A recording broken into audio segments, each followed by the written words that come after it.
Bonjour à tous et bienvenue dans l'interview. Notre invité ce midi est Christian Van Eycken. Bonjour. Bonjour. Alors, vous êtes le seul élu francophone au Parlement flamand depuis de nombreuses années déjà. Vous étiez tête de liste de l'Union des francophones, c'est-à-dire une liste qui regroupe MR, PS, CDH et le FDF, forcément. Cette fois, c'est vraiment de justesse que vous avez eu votre siège. Au dernier moment, on n'y croyait plus trop.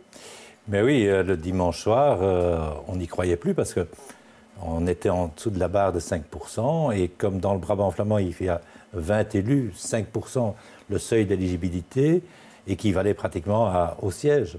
Et ce n'est que le lendemain, aux premières heures, qu'on a effectivement eu la satisfaction et qu'on avait 5,0,1%. Vraiment, tout juste. Qu'est-ce qui s'est passé? Parce que pendant la campagne, vous tabliez sur 2 sièges. Oui, parce que on est toujours parti du principe que lorsque et par rapport à 2010, lorsque l'on comptabilise toutes les voix qui se sont portées pour la Chambre en 2010, pour le CDH, le FDF, le MR et le PS, toutes ces voix-là représentaient environ 70 000.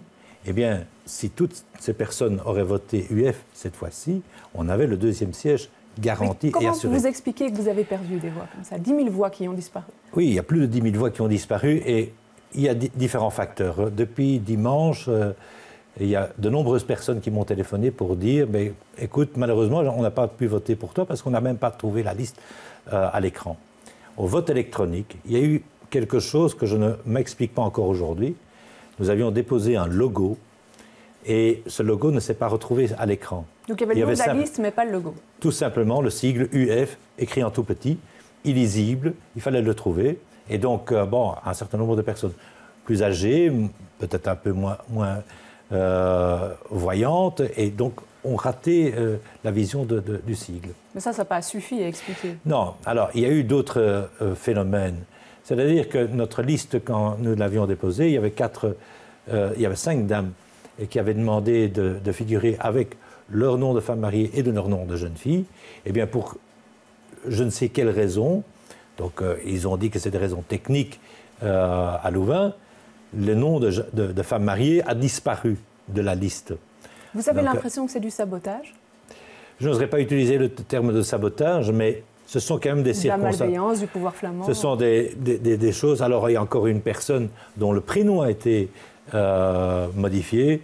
Alors vous savez, à ce moment-là, on se demande s'il y a malveillance ou pas, mais je n'oserais pas utiliser ce terme-là. La campagne a été quand même très polarisée autour de la NVA. On a entendu des gens qui disaient des francophones qui disaient qu'ils allaient voter pour d'autres partis flamands, histoire de faire contrepoids. Vous pensez que ça a joué?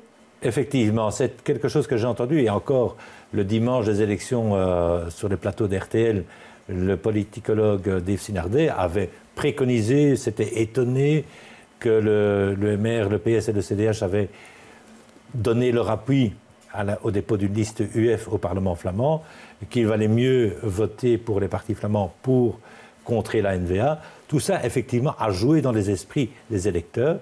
À cela s'ajoute aussi qu'avec la scission de BHV, dans les communes sans facilité, les électeurs se sont retrouvés au niveau européen de ne pas pouvoir voter pour une liste francophone.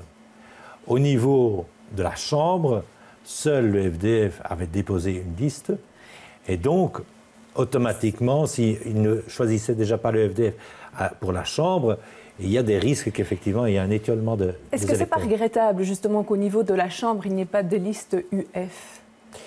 Écoutez, pour ça, il faut avoir 4 partis qui se mettent d'accord pour un dépôt de liste. Et disons que les 3 autres familles qui avaient déjà accepté cette réforme de l'État, c'est-à-dire le PS, le CDH et le MR, eux ne disaient que non, dans la logique, on ne dépose pas de liste à la Chambre en dehors des 6 communes à facilité. Donc pour eux, c'était une perte de visibilité pour il y a eu une perte de visibilité à ce niveau-là. Et donc je le regrette, c'était un problème de communication.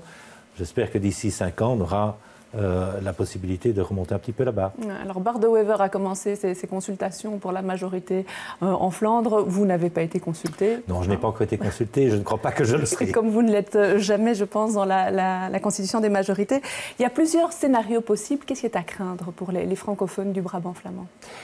Bien, c'est avoir les compétences que, si la NVA sera dans le gouvernement flamand, ce qui est, à mon avis, très probable, ce seront les compétences qu'ils pourront exercer. Parce que quand on les voit nouvelles compétences qui ont été transférées. Les nouvelles compétences ou les anciennes compétences qu'ils vont exercer.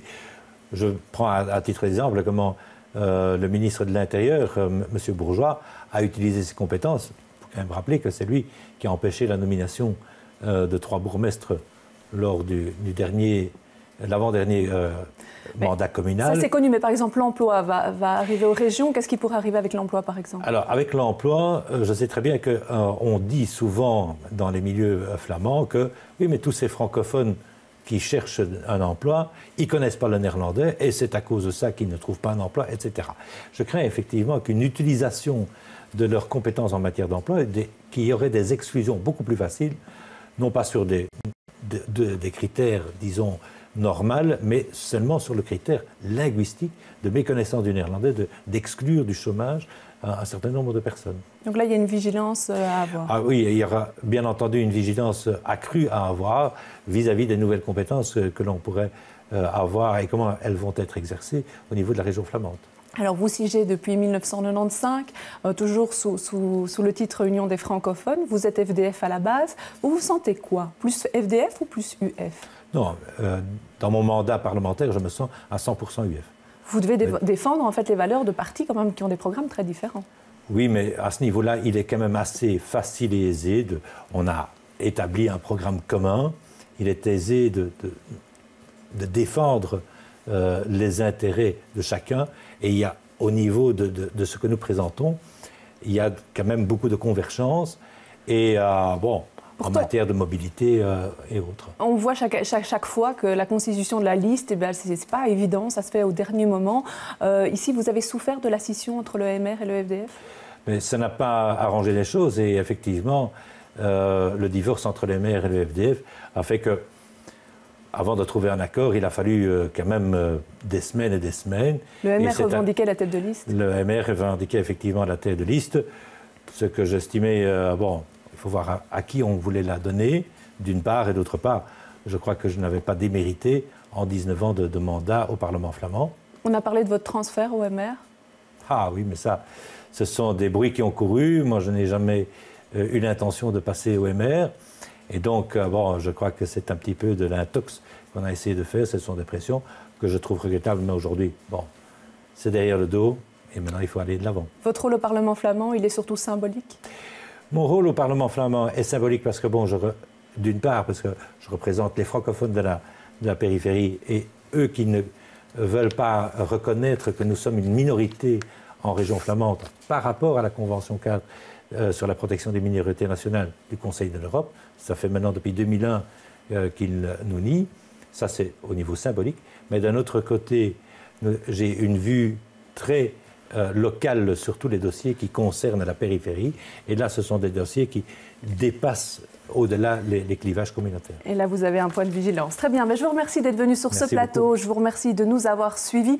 Prochain rendez-vous de l'info, c'est à 18h. Et puis demain, les experts recevront Emir Kir et Jacques Brocci. Bel après-midi.